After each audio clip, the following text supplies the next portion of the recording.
And they Weird, come weird face. pouring in. See my What's sparrow that? shirt? See my sparrow shirt? Oh, there we go. Oh, okay. Keeps going. Nice. That's every sparrow that's been seen in the great state of Indiana. That's every sparrow. Where would you have that custom made? It is a business adventure that I'm probably going to be pursuing. This is my custom shirt. I made it. All right. So I've asked a few people, and they were like, "Yeah, it actually looks pretty good. It's minimalistic. I mean, you can do just one, you can do 25." Because I mentioned it to my little small group with Katie Powell and Jared Emick, and Jared said, "I want every duck, dude, every single duck on there." I was like, "That's a lot. It's going to be like 50 cents or a dollar for every single band and code you put in there, man. An expensive shirt." Yeah. Uh-huh. So we'll So see how yours it is goes. you got sparrows, and so I ask, are there towhees on your shirt? Of course. No, there's not. No. These are the little brown jobbies only on the shirt. So I guess technically the Excellent. female towhee could be a semi not so small brown jobby, but Yeah. yeah, I mean it wouldn't fit with the towhees and juncos. So Yeah, that's pretty cool. I mentioned that the follow rope shirt isn't really quite as many lettering on that yeah. shirt. But hey, it's noon now. So welcome everybody. Welcome to the Hoosier Birders Hour. My name is Brad Bumgardner. I am the Indiana Audubon's executive director, and I've been the executive director, for just over 5 years as part of Indiana Audubon moving through our 125th anniversary. And so I'm glad you guys are here. Today it's a casual hour, whether you're here with us through the Zoom link or on Facebook Live. And as we wrap up an amazing year, 2023 was our 125th anniversary. So it really became a moment for us to look at all the amazing projects and initiatives that Indiana Audubon does through the conservation, education, and the research initiatives that we have around the state. And so we are far more than the little local bird club, and we really are the kind of the preeminent source for information and conservation regarding birds in Indiana. And as we reflected on our 2023, we realized a lot of these projects folks don't know about. And so what we really need is an opportunity to kind of talk about those, give you guys an opportunity. If you're interested in birds, interested in Indiana Audubon, whether you're a member of our 1,600 strong or not, to ask any kind of questions you have. And so through the course of this year, we're hoping to provide some of these birder hours that you can join us, whether you are live eating your lunch somewhere or out in the park or out in the field somewhere, and kind of engage with us and learn about some of the projects, some of the cool things that goes on. And it just seemed fitting as we began the year. It's January 1st. We reset, we restart things. And one of the great things that draws all of us is that pursuit of birds and looking for them. So it seems fitting that we should talk about big years this month. And so what you'll kind of see is I welcome all of your questions and such. I want to also introduce Whitney Yorger, our communications and outreach manager. So you've probably seen her in a lot of different virtuals and such. And so we will be together here for this year, hopefully to talk about a lot of the things going on with Indiana Audubon and look at some of the cool things that you guys may be having questions about as well. And so I also want to introduce with us is Jeremiah Oden, who's joined us today specifically to talk about big ear birding and such, because this is such a so I think it's an interesting element of birding, because when we look at the membership, and Whitney, when you look at 1,600 members, who does that include? Who is a member of Indiana Audubon when you think of a member of Indiana Audubon? In general, that just means anyone who loves birds, anyone who appreciates Indiana's birds and any birds that move through the state. Anyone that loves birds. And when I think was what brought people to bird watching. And so there's folks that, we've talked about for the last year, find your spark. Who's that spark bird, spark experience moment? I used to ask folks during an Indiana Master Naturalist program what it is that, do you have a spark bird? Do you have an experience or what it is? And you can expect the traditionals, hummingbirds, bald eagle experiences, great blue herons are common spark birds. And one guy, he was taking part in this master naturalist, and he he was into mushrooms and some of the other topics. He wasn't a big birder, but he was still willing to raise his hand when I came in for bird week. He goes, well, I don't really dig birds a lot, but I sure like chicken wings. And so I think that counts, right? And so, yeah, it could be chicken wings. It could be the art, the looking at the flight, just the majesty of that. For me, it's, the science and migration. It's just such an awe-inspiring thing that birds can be a chance to do that. So whatever your spark is to be, a lot of folks then will go out to try to find more birds, and that leads to what we call a big year. And so that's why I actually have Jeremy, and we invited a lot of folks that may have done big years. I see Mark's got some video on, and he's certainly got some experience in it. And so I thought what we could do today is just kind of talk about birding in Indiana. What is a big year? What does it involve? Is it fun? Is it taxing, as some people might hint at? And so it seemed appropriate that as we ended our 2023 big year, we have a lot of folks. If you go to eBird, of course, you can see the top 100. And really, this is more about a gamifying of the hobby of birds and bird watching. But there's so much that I think doing a big year teaches you about bird habitats, migration. It's such a learning process during that year, rather than here's all my knowledge and now I'm going to apply it to a big year. Would you agree, Jeremiah? Oh, for sure. Yeah, it's I mean, only been doing it, just a few years now, but going full,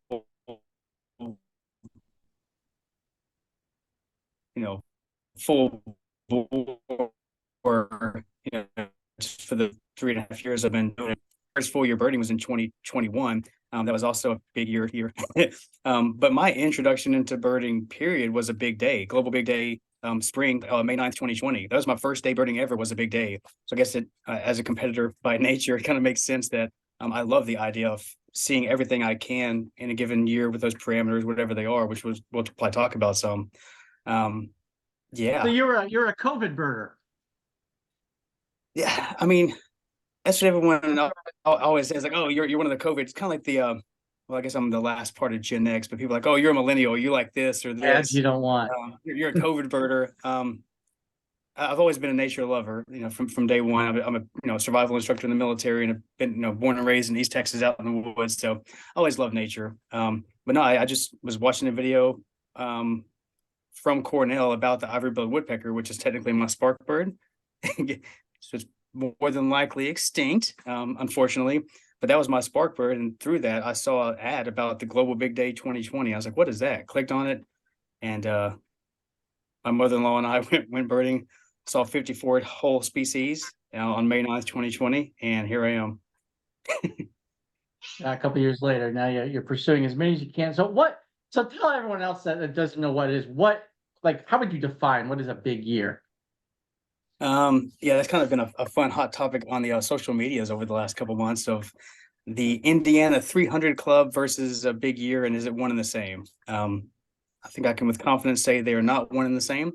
300 historically has been a pretty tough number to see in Indiana.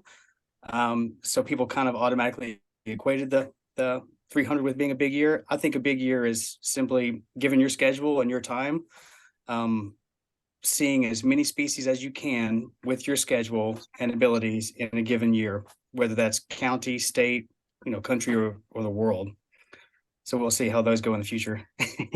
Are there specific rules? I guess if you're an Indiana big year birder, like do you have to photograph the bird? What about sounds? Yeah, for the most part, you can look at the American Birding Association's kind of rules that they use, and for the most part, I use that, with the exception, Don Gorney is a huge resource for all that stuff of kind of what Indiana uses, differentiating a little bit from American birding, but I'd mainly go by Indiana's rules. So if you can positively ID the bird, you don't have to have a photo or audio recording. I really did want to get a photo of every single truly rare bird that I saw. I had two that I didn't quite get pictures of. I didn't get any picture of the yellow-headed blackbird in October or November, and my swallowtail kite was a dot. Since I don't have a good camera like some other folks in here, I saw Mark Welter's face, yeah, some of his pictures are just ridiculous, especially the LeConte sparrow that was on the front of the magazine. But no, I don't have to have photos or video or audio, but I do want that if I can possibly do it. So I didn't have to, thankfully, didn't have to go back and look at any photos and ID anything at the house. I ID'd everything in the field, which is always good. But and then the biggest thing is wherever that bird is, not where I am. So like the Ross's goal up at which was a phenomenal bird. I saw that on the state line in Illinois, but in Indiana. So that counts for Indiana. So ABA is a little bit different. It would be where I'm at. So that would have counted for Illinois, not Indiana. But Indiana as a state, it's where that bird is. So which gets into a bunch of stuff down in the Ohio River with a pink bird that was really good and all that stuff. Yeah. I think there was a historical like slavey back gull on the state line too, that I think the rumor was that it was lured over to the Indiana side by Jeff McCoy with French fries and been able to be logged that way. But yeah, look at those different rules. So yeah, interesting. So you bird your butt off for a year, try to find everything you can across the state. Fortunately, we have a smaller state than if you were doing the big year in Michigan. I imagine going up to Copper Harbor and stuff would be more of a pain in the butt. So I imagine that even with a smaller state, that's a lot of time commitment. There's a lot of driving. You guys probably can't have personal lives. You can't have professional lives. So like how do you find that balance? Like, is it a lot of time, Jeremiah and Mark, when you guys are finding those birds? What is the kind of level of commitment that folks really, if they want to see 300 birds, do they really need to put into it? You got to be all in. I mean, that has to be your single consuming goal for the entire year. And I mean, you got to start early and don't stop. You gotta chase stuff. And I had some friends of mine say that one thing they admired about my effort is don't second guess it, just go. And I got a bunch of birds like that were one day wonders or 1 hour wonders or whatever. But hey, I can go. I'm gonna go. And you get it, and then it's gone. So I mean, you can't second guess yourself, and it has to be your biggest. I mean, it has to be your focus for the year, or else you're going to miss stuff. Absolutely. I mean, and the biggest thing is if you're retired, and you're dedicating a true big year, as a retiree, it's definitely easier. We're still going to have some personal obligations and stuff. Contrary to what most people probably believe, Mark and I both still work full-time-ish.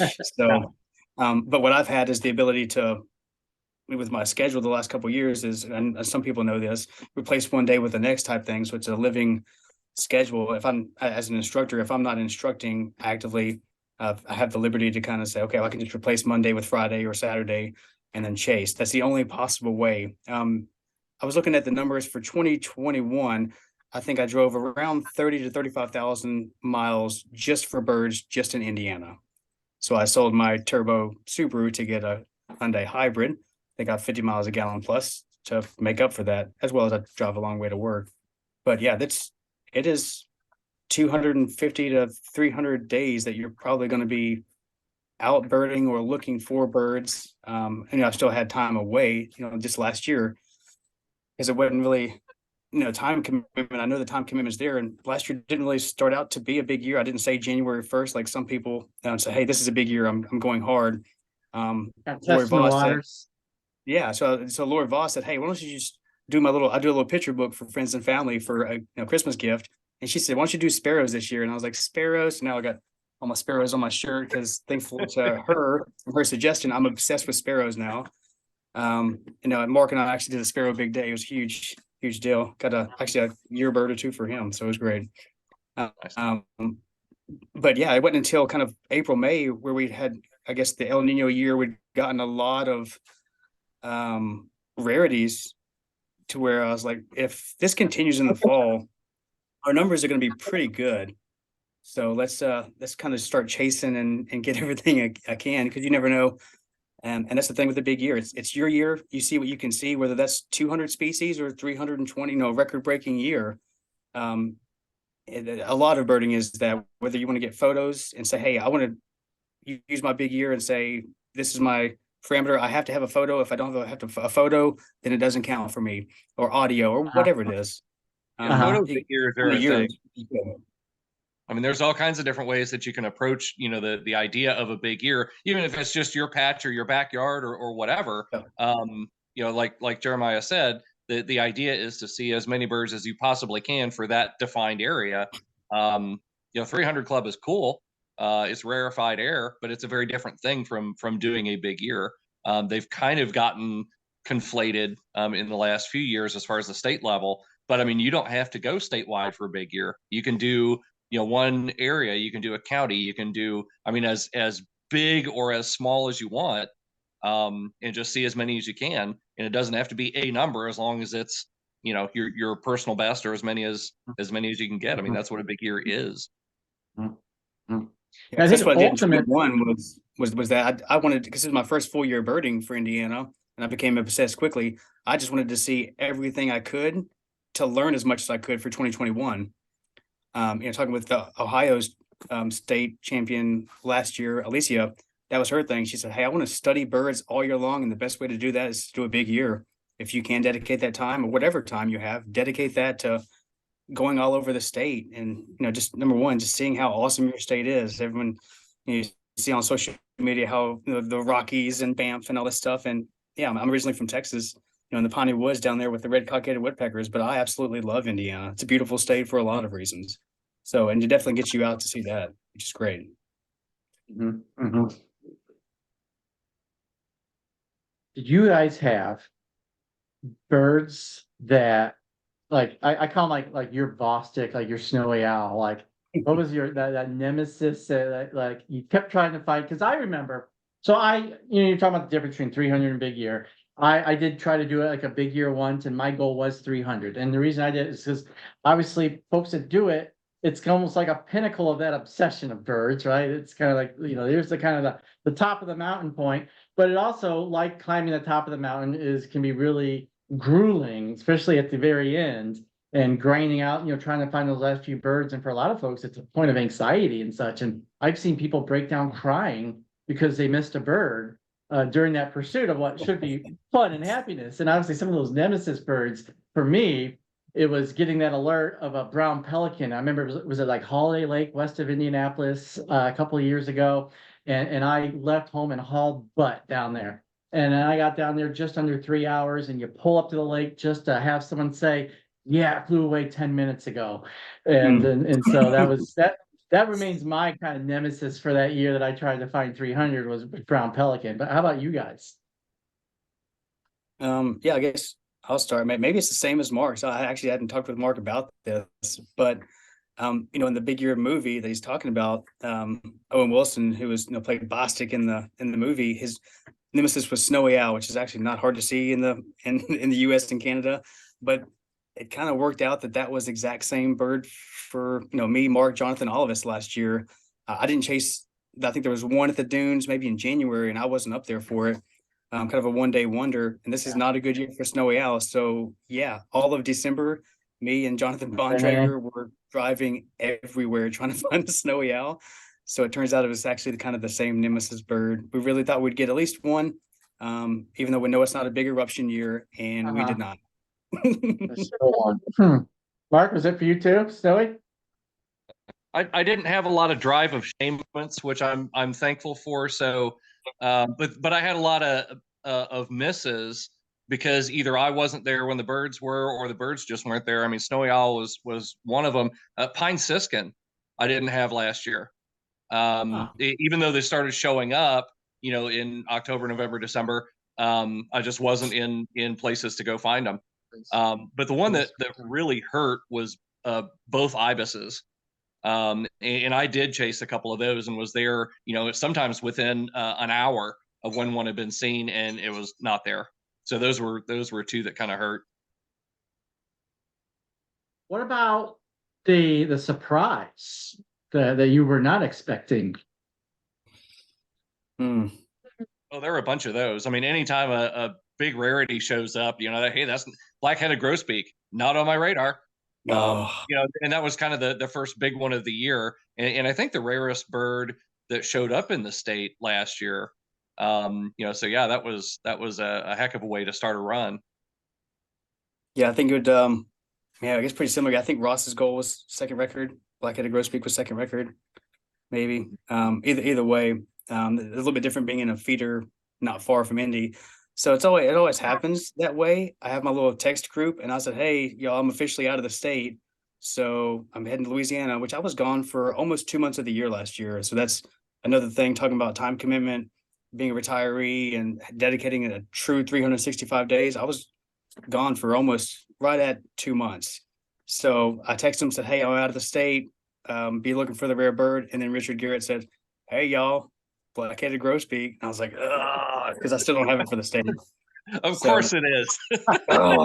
So yeah, that happened. So I think I had being able to re-find the yellow rail up at Kankakee Sands that Lucas Wilson found the day before, and actually get a video of it that was identifiable.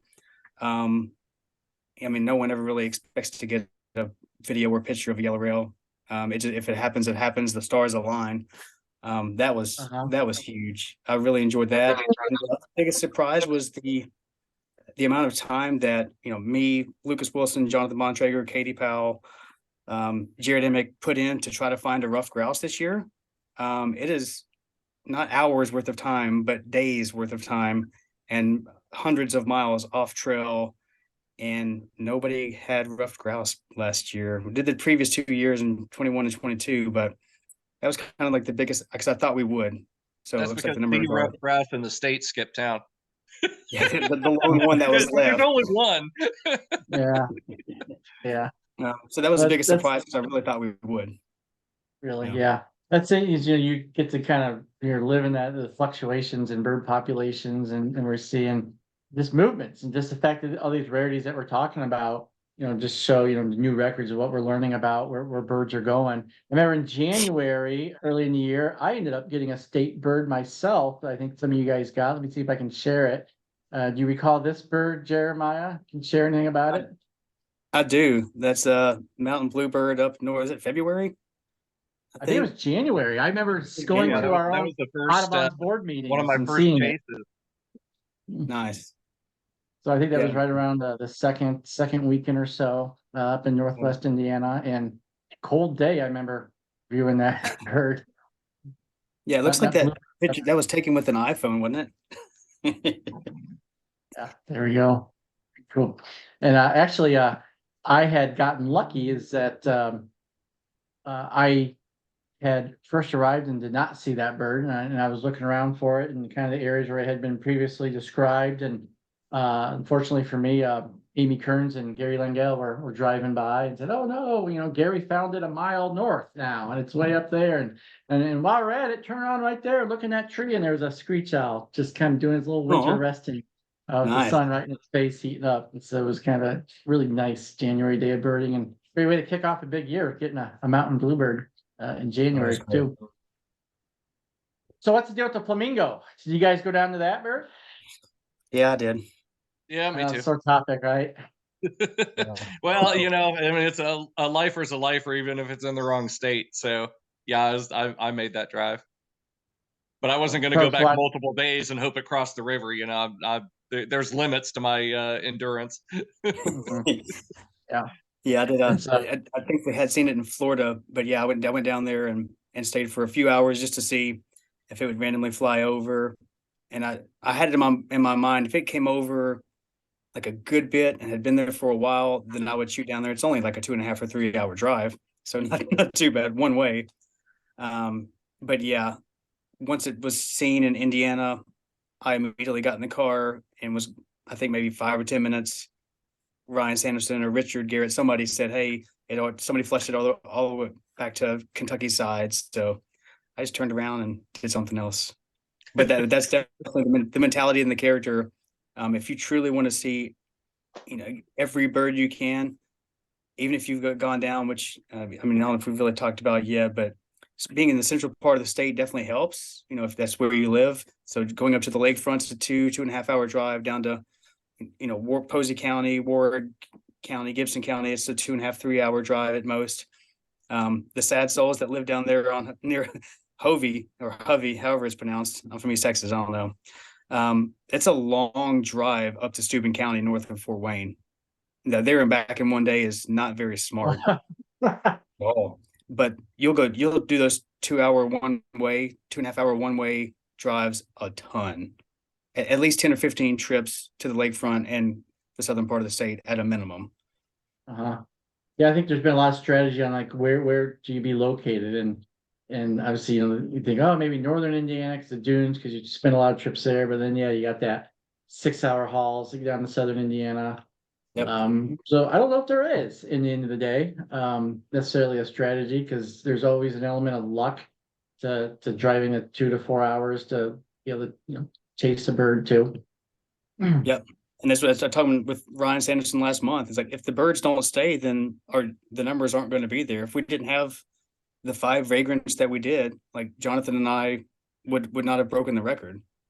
I mean, even if they were seen, they had to stay for us to see them. He and I both had a number of misses, but yeah, if the birds don't stay, then you don't get to see them. So you have to leave fast. Let's talk about those numbers. So Indiana, we recorded about 400 and around 22 species statewide. So we know that 300 traditionally is, a really good big year. And for years, records were like 306, 307, 308, ticking off one by one. And it seems like in the last like 6 or 7 years, there's been like another bump in acceleration of new species. Jeremiah and I were just talking about a potential state first record just last week that was seen in the state as well. And so now we were up to, what was it previous in 2022? The record number would be? I think so. In 2021, Bill Sharkey hit 322. 322. Okay. And so then you come in here and I messaged you in late December and you're at 324. Looks like, wow, we're going to have a new record holder. And Jeremiah, let's talk about your big year record. And then what do we find out here right at the end of the year is another purple sandpiper. And so as you mentioned, Jonathan Bontrager was able to get 325 species, which when you've hit 300, finding that extra 25 more is an extraordinary amount of birds. So it's a lot of dedication, a lot of obsession to be able to see all those birds. Did you have at the end of the year what bird that you guys would say this was my favorite bird?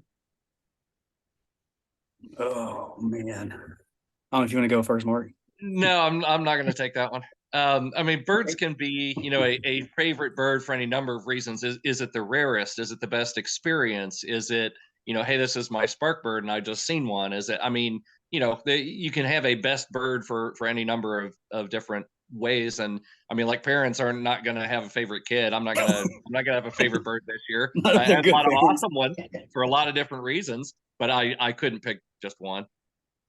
Yeah. I mean, I think when I did my list, when I was talking with you, Brad, a little bit, I'd have to say it is really close for me. I probably put in about, if I was to guess, 75 to 100 miles off trail this year looking for yellow rail.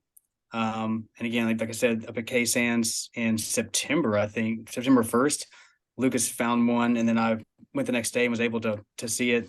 I may or may not, it'll be undisclosed if I shed a little half of a tear or two. That was a lot of time and energy and effort that went into to see that bird. But I think, yeah, finalizing the Jaeger trifecta, which maybe we'll get into lake watches and how amazing Indiana Dunes and the southern tip of Lake Michigan is, even nationally, it's a phenomenal place to bird.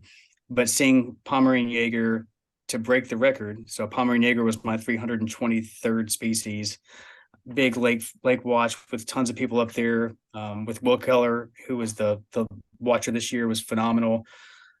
People from Michigan and Illinois. So seeing my third and final Jaeger for Indiana breaking the record was probably number one for sure. That was cool. Pretty cool. Yeah, you mentioned going up the dunes and where you might be positioned, and we have such a diverse state. You don't realize that Indiana, for its small size, has basically you're down to down in the bayou almost, down the swamps down there with some of the what's the tree? I'm trying to think of bald cypress trees. Bald cypress tree down there, yeah. Landscape, and I got great memories being down at Twin Swamps at sunset, and the pileated are calling, and the great the barred owl starts hooting over that swamp. And it reminds me that we have the Indiana Birding Trail, which is kind of a collaboration with the DNR and some other agencies to provide the best of the best birding sites. And so if you were to try to plan your own big year from start, and you haven't talked to anyone, that's probably the best guide to go to, indianabirdingtrail.com. There's just getting ready to release the 2024 guide. So we have new sites coming out, over 60 sites. And so that's probably, a good jumping start, because where those sites are, that's going to host a lot of the birds. And so Whitney's sharing the site right there, and you can browse it by the different regions, as well as get into an interactive map. And so within those maps, you can kind of look at target species, kind of notables, not only that, but facilities and amenities in the area too. So this is made for not only beginning birders, but it's going to be accessible for out-of-state birders that were coming in. And Kim had asked a question that I think kind of piggybacks on this. So if you're using the Indiana Birding Trail Guide as kind of a start of where to go, did you guys have any other like plans or calendars laid out on kind of this is where I need to go, or is it just kind of building on the knowledge that you already had the last couple of years? Like, where do you go to start studying to do a big year? The first thing I would do, because eventually I'm going to do another Indiana big year when I'm retired and have nothing else to do. So we'll see how that goes. It's a couple years down the road, but wait, you said when you retire, you're going to do a what big year? I'm gonna do another Indiana big year. Okay, I was just making sure you didn't say world. World wise, I think recently I've come up with I want to do a global owl big year. So I thought about doing a lower 48 in the future, but a global owl big year is probably something a couple years away for sure. But I think that would be phenomenal. Like 230 to 50 species of owls in the world, lots of island endemics. Yeah, it's gonna be great. But if I was doing one next year, I would take the last 5 years of top 10 eBirders on eBird. You can look at the top 100, and if their account is open, click on their account and look at their heat map for the state of Indiana. So you can do that if somebody has an account open. So Bill Sharkey is a good example. So he did 3 big years in a row and is phenomenal at a big year in birding. He's obviously one of my main mentors with helping me out as a new birder. So look at their heat map, look at the counties, and see what like the darkest red is. You should probably bird those areas. And then having that network of people that have done big years, it's all a big, huge, awesome community. There's people that are doing some now that I'm getting to help out and say, hey, do you have this bird yet? Do you have this bird yet? Reaching out and having that network of people on social media, and using eBird as that resource, saying, okay, their heat maps really show Gibson, Linton area with Goose Pond, Indianapolis, if you're in the central part of the state, K Sands, and up there at the lakefront. That would be my first go-to if I was a new big year birder kind of thinking that way. But my only thing I had planned was I got to make sure that in September I'm up at the lakefront with Bill Sharkey, John Cassidy, and all those guys looking for the Jaegers and kittiwakes and gulls and all that stuff. That was I have to be there at that time. Can't chase those when they're flying by at the moment, right? Yeah, like 1 10-second wonders. I mean, if kittiwake flies by and that's the only one that flies by, the people that are there get to see it, and you get pretty mad if you show up just after that. Like Mark said, it's not fun at all. Yeah. Or if you have to leave because your dog has to go to the vet, and then they have a red knot and a rimble that comes by 20 minutes after you left, which happened to me this year. Yeah, screw Great. both of those birds in particular. Oh. For me, my other one was little gull. I remember Ryan Sanderson kept reporting it at Miller Beach, and I kept nope, it was there. Whimbrel is actually my Indiana nemesis bird. I've got one in North Carolina, but I do not have one for Indiana. So that's I forgot about that. Yeah, we went to Gibson County for the one that was reported there as well. It showed up at the same time. Yeah. Ugh. Mm-hmm.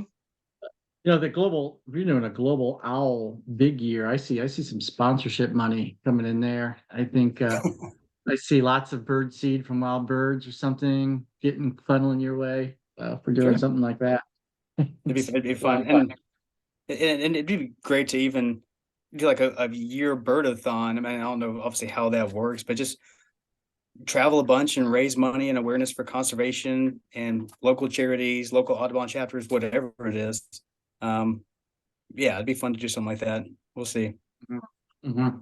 You obviously I think we can get to 325. A lot of it has to do with the communication technology we have today, and from like Facebook groups to Discord alerts. There's that communication that we're able to share those sightings that you don't have to wait for it to show up in field notes in the next season to be able to read about it. Or we were just calling over the weekend. There's still some of the phone networks that you can call, and you can get the recordings on some of the sightings that are there. But obviously, groups like the eBird alerts, and then the Facebook Rare Bird alerts, and the Discord alerts, they certainly had to have a large factor in being able to chase birds for you guys.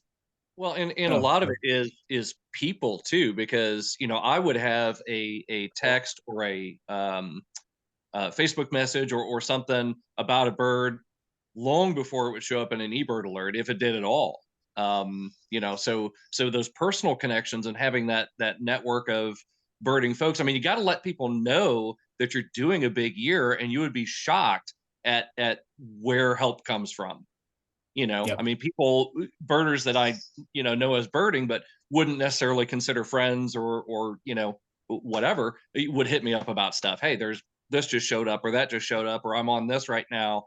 Come and get it, whatever. So having those personal connections is huge too. But yeah, I mean, having the electronic communication so things get out faster. The other thing I think technology wise that's really helped birding in the last several years is optics. Better optics, cameras. So I can see it, I can document it, even if I don't know what it is. I can get in near real time a picture of this bird, throw it up on social media. Hey, what's this? Oh, it's a whatever rare bird, and come and get it. And that's just helped the word spread faster and better, because more people are out with the technology and able to identify things. Well, I'm I sure think that this network chestnut is collar, the chestnut collar that's being discussed on the Discord channel is a great example of a photo taken and then looking at it later and now getting input on it. And so I've often wondered, like what do you do, like, because there's so many. I come from the old day, you had a pair of binoculars, and if you see someone birding out there without a pair of binoculars, what are you doing? But today though, we got these cameras at high zoom, and they're basically essentially they're better than a binocular. They're the binocular and they're capturing that image. And then sometimes you're able to load up photos and go, oh, well, look at that raft of ducks. There was a harlequin I was looking for, and I never saw it. I don't know whether you log it or not, but obviously the bird was present. And so I've often wondered, like if I got into more into photography and ran into those personal situations, I don't know what I would do when you capture a bird after the fact. Yeah, I think like for the citizen science standpoint of eBird, I think it's good to, the state year Not the listing, record. am I going to count this or not? That's a different topic. But for the citizen science portion, that's great. I know like those landfills and dumps are, famous for that, because there's thousands of goals, and you can't possibly, well, I guess a couple people can that are pros, but you're trying to identify, one species out of 5,000, 10,000 goals is pretty difficult. You look at the, zoom in on those on a good camera, like actually, yeah, there was a goal. I think it happened last year with the California goal. I don't know if it was identified in the field or not. But it was for sure there. There was a picture. It was at the landfill up at Elkhart, and yeah, and nobody else really saw it afterwards. And I did it in the field, but it was definitely there, and it was one of the birds that I don't think any of the big ear birders got. For an example just like that. As far as technology, yeah, to be able to do that, that's amazing. You were mentioning off trail, 75 miles, right? Whitney was he with you when you guys were looking for sparrows and you found the owl? So you guys were up in Lebanon and using your sparrow skill set, and instead you found owls. So that might be like a hint or a sign that you should do an owl big day. And you said trampling around Keiki Sands, and I spent some time looking for yellow rail in April out there and doing a lot of walking where it's usually a lot wetter. So when you said you were spending all those miles out there, and I was kind of revisiting my memories of that, it wasn't the greatest experience for me because I would be walking these different areas and I would hear this hissing sound. And at one point, one of them, the hissing was so deep that it was like a growl, this deep hissing sound. And I finally kind of like peeked up, and it wasn't going to be a yellow rail, right? And I peeked over some of the grass to see what it was. And certainly you encountered those big bull gopher snakes that are there. They're related to like a hog nose, and so they will like they will actually hiss and rear up, and they'll defend themselves. And this guy he had to be like 5-6 feet long, and he was all reared up hissing at me, and I'm like, I'm in muck trying to find these rails. The only thing I'm flushing are Sora, and I got like big muck boots on. And there's this big snake coming at you, and so that's my yellow rail Kankakee Sands experiences. And never did see a yellow rail there. Yeah, sure. I did the majority of, I know, Jeff McCoy and some other folks have had yellow rail at the Lake Mississinawa, which is closer to base here, which I would do that before and after work. Spillways. The spillway there, it's a pretty good area. And I flushed 50 Sora, 20 Virginia, multiple least veterans there this year, which is kind of awkward being just in the middle of the grassy field there. But I would do 5 to 6 miles with video running the entire time every morning for weeks. And got some good birds, and some good birds for science and all that good stuff, but no yellow rail. Only 2 or 3 trips to K Sands for yellow rail, but yeah, it was great to get in September. It was a magical morning for sure. Yeah. Again, may or may not have had a little bit of a tear. Can't say for sure. Not all big year birds, I think, are going to be traipsing 75 miles. Did you go out for the Nhinga too and trudge all the way out in the swamps down south for that? Oh, Lucas Wilson and I were out there waist deep. I mean, to do some good pictures of us, just like here we are, like 2 hours in the middle of the swamp, and nothing. Yeah.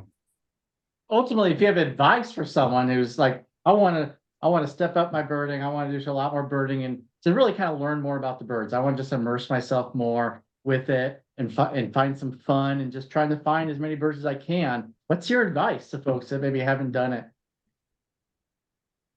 Bird with people who are better than you. Yeah.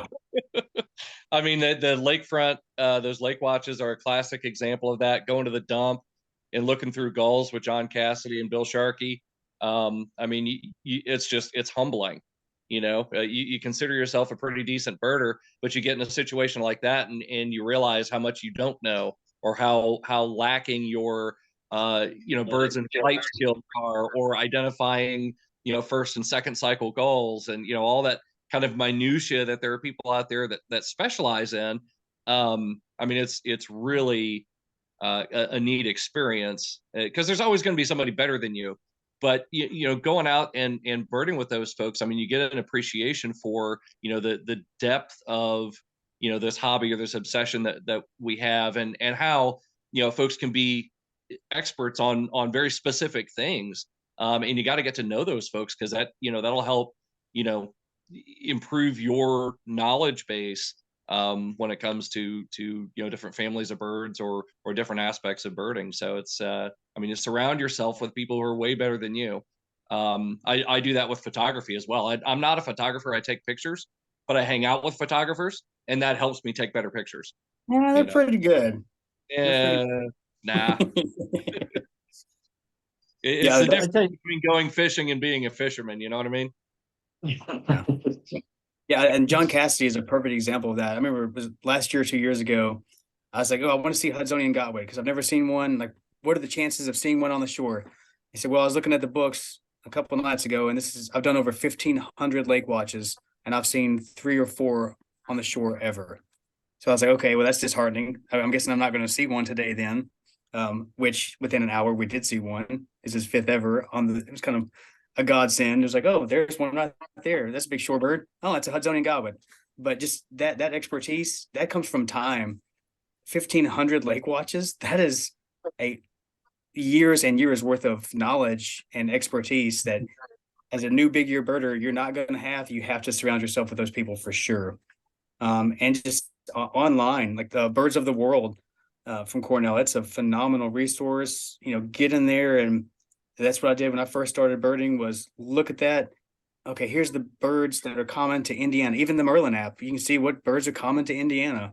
click on this, a scarlet tanager. Wow, that looks like it should be in Costa Rica. That's weird. Never even heard of that. Click on it, listen to the sounds, look at the pictures. That's simple stuff like that is invaluable. And that's a huge part that I wrote down was know the common birds. Like the people that look for counterfeits, learn the original. So that anything that deviates from that, it automatically pops. So if you learn those birds that are common, the calls, listen to those calls over and over. The few trips I've done the last couple of years with I know me, Don Eastep, and Kyle Victor to Saxton Bog, listened to bird calls for about 6 hours straight. And I'm not even lying. I mean, just 6 hours of guess that bird, guess that bird. That's how you get good. It's repetition. Just, my old fire chief said, constant review is the student's glue. And that's true, man. It really is. But when you hear something that deviates, is something that's not common or you haven't heard before, that's maybe a good indicator that, oh, maybe that is a anhinga down in the southern part of the state making a weird noise. Or it's a blue jay, because they're weird. Or blue jay. Blue jay mimicking a mountain bluebird. Mm. Who knows? Yeah, the mimics, which I've definitely heard some Bob Whites. What was that? I didn't see it. There's our blue jay giving the red-shouldered hawk. Yes. Oh, yeah. Jeremiah, were we someplace where we were listening for something that was kind of rare and we heard it and heard it and heard it, and it was starlings mimicking whatever bird we were listening for? And it was something like way off the wall, but they were mimicking it because it had been in that area and they had heard it, And so we tracked it down, and I was with somebody, I don't remember who it was or what bird it was, but it was something that was kind of out of place. And, we kept hearing it. And it was freaking starlings. Oh my God. I think someone said with the mountain bluebird last year, I don't know if it was like Brennan Group or somebody was, because I think he potentially saw a mountain bluebird. But then other people were like, I for sure just now saw a starling mimicking a mountain bluebird, and a bluebird had possibly been seen in that area. Yeah, so you got to watch out for those. Northern bobwhites, they sound just like a northern bobwhite. The mimics are. That's why, herd only stuff. If you're serious about it, and if you're doing a big year, you got to track those dudes down. Because there can be, the possibility of mimicry or somebody playing a freaking tape. If you're in a heavily birded location, I've done that before. Oh my gosh, that's a whatever. Well, and here comes Aiden Rominger was playing. Okay. Yeah, I did that 2 years ago. That's awesome.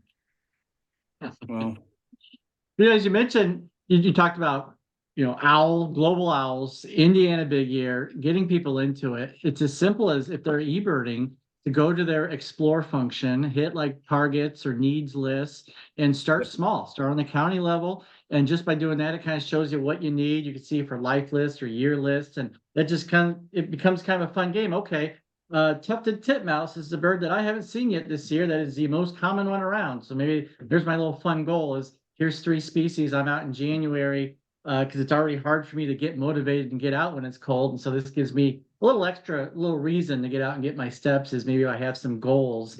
And so I think some of those features on a smaller level, you don't have to be doing a whole Indiana big year. You can do your own backyard big year if you want, or you can do it different styles, like the green big years, or you do it just by a bike, whatever you can find within a walking or biking distance from home. So many different variations that you can use in those eBird resources. I think no doubt you guys used them a lot too. Oh, they're great. I mean, it was always, if you just go through there, I'm not amazing with technology, but it's pretty user friendly, and you can see like my needs alerts for the state. So then, especially later on in the year, once it gets past May, June, and I remember Bill Sharkey saying that, say, hey, the first 275 birds, like that's not that bad of a deal. If you bird regularly, you can hit that. Those next 25, like we mentioned earlier, to get to 300, that's a totally different world. And now 25 past that, it's remarkable. But having that needs alert on for the state, as soon as someone sees a ferruginous hawk, which stuff like that happens, we had a couple this last past year, or at least one, I immediately see it as soon as it pops up. Now that may be a day later, we don't know, but at least you immediately see that alert, and you can see where that was seen. Okay, actually, it was just seen 2 hours ago, and then take off and try to find it. If it, maybe that person isn't connected with all the social media and friends, and they're just out doing their own thing, but then they put it on eBird, and bam, you have the information there. It's great. Well, and hopefully, if there's multiple people out looking, if you've got that needs alert set to like hourly or whatever, you'll get periodic refreshes, or watch the Facebook rare bird alert post or whatever refresh as other people go down and look and find it. I ran down to Cane Ridge after work one afternoon for that spoonbill, and all the way down there, so 3 hours down there, I was constantly refreshing. Okay, it's still there. Okay, it was there 20 minutes ago, and that's really kind of heartening. Hey, if it was there 30 minutes ago, it's probably going to be there when I roll up, and it was. So to have those constant updates are fantastic if you're chasing something on a long drive. I will also say that the two most personally satisfying moments that I have had regarding like eBird alerts and stuff like that is when you get to the point in your big year where your yearly needs alert and the rare bird alert become the same alert. Because I've gotten all the basics, right? And then the other thing was, in January 1, turning that thing off. Definitely turn mine off this year. I don't care what I need this year because I'm done. For sure. Because that was my next question for you guys. Is that you've completed a big year. Now what? Because there seems to be a couple camps I see. One is those that just can't stop, that just keep doing it every year, and they're never going to be able to stop until they're in a grave. They're going to keep doing big years. But once you've completed a big year, tell me if you've experienced the same thing. Is it almost became like a reflective moment? Like, okay, I've done this, and almost like a now what, but more of like, wow, where do I take all this stuff that I've just learned, and now where do I want to use it for my own personal growth in birding? What do I want to do with it next? And so I found that like sometimes like letting go of a big year, now that I've done it where I don't feel the need to be out there, is such a great experience to be out there birding for like, I don't want to say true reasons, because a big year, it wasn't untrue reasons, but to be out there and just to enjoy it for the moment and be in the moment and enjoy the birds, I think is just as equally great. Off. And the pressure's off. Yeah. And so for me, doing the Indiana big year and hitting 300, I mean, that was literally a bucket list thing that I've wanted to do for a number of years. And I just didn't think it would be possible as somebody who works full time.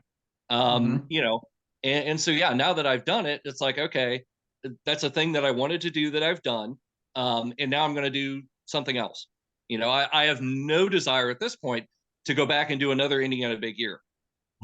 Because because there's so much other stuff that I want to do, so that was a thing that I did, and I probably won't go back to it. I am doing another January 100 because hey, that's fun. And I'm at 90 right now, so but another big year. It took so much time and effort that I mean, this year I literally won't have the time to do it because I've got so many other things going on in other aspects of my life. And that's one of the reasons why I decided to go ahead and make the effort last year, because I didn't have anything else going on. And so I had the time to do it. But this year, nope. So I've got like one trip and like, that's it. And then I've got my son's graduation. I've got my wife and I both turned 50. So we're going to take a trip for that. I've got a lot of other things coming up this year that would totally cut into any birding time I might have. So for me, it was a one and done.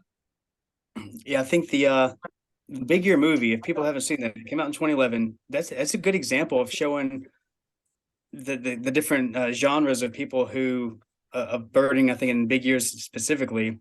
Since my first day, birding was a big day. My first full year, so in 2021, 22, and 23, I'd hit 317, 306, and 324. My goal wasn't to set out and do a big year in 2023. It was to spend as much time as I could with sparrows, learn all things sparrows, and photograph with my, do like my phone photography that I do, as many sparrows as I possibly could. And then just being outside all the time birding, and those rare birds popping up, it kind of turned into, like I said, this is going to be a really good year.